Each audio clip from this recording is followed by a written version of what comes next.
then partner was on the beach with my kids in the summer. I was still stuck on the M25. I'm like, what have I done here, you know? So I looked at it and I thought, well, let's open a shop in Brighton.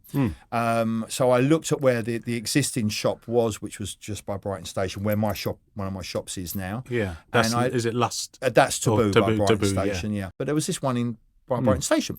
It said a similar type of establishment. So I looked at it and I got the map and I saw where the private shop was by Brighton Station, and I drew this 2-mile radius. Well, I was just outside of Brighton. It was just like, there's no way a shop would work there. Yeah. But it said in the licensing policy, it said a similar type of establishment. So I thought, well, we're going to be a different type of establishment. We're not similar to this old school, nasty, tacky sex shop. Yeah. And I sort of presented this to the licensing committee at Brighton Council, and I said, look, you know, it's your place is quite classy, isn't it? Yeah, it's a stylish boutique. It was female staffed. And I said, I need to prove to Brighton Council that we are not a similar type of establishment to this one that's already there. And like, for instance, like licenses for pubs. Yeah. You know, every pub has an alcohol license. There are many different types of pubs that have different type, you know, same license, different type of pub. Yeah. So I compared the Grand Hotel.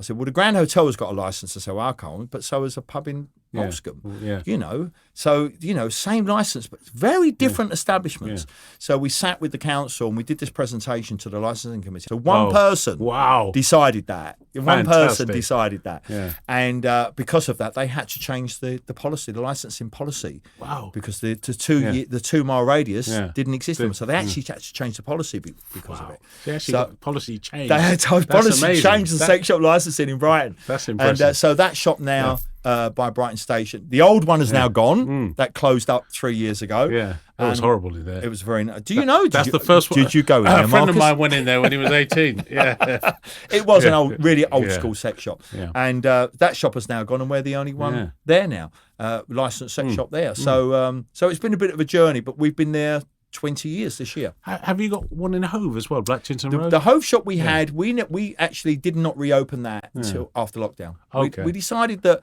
we looked at it and you know what, Marcus, up until the lockdown happened, I was a workaholic. Yeah.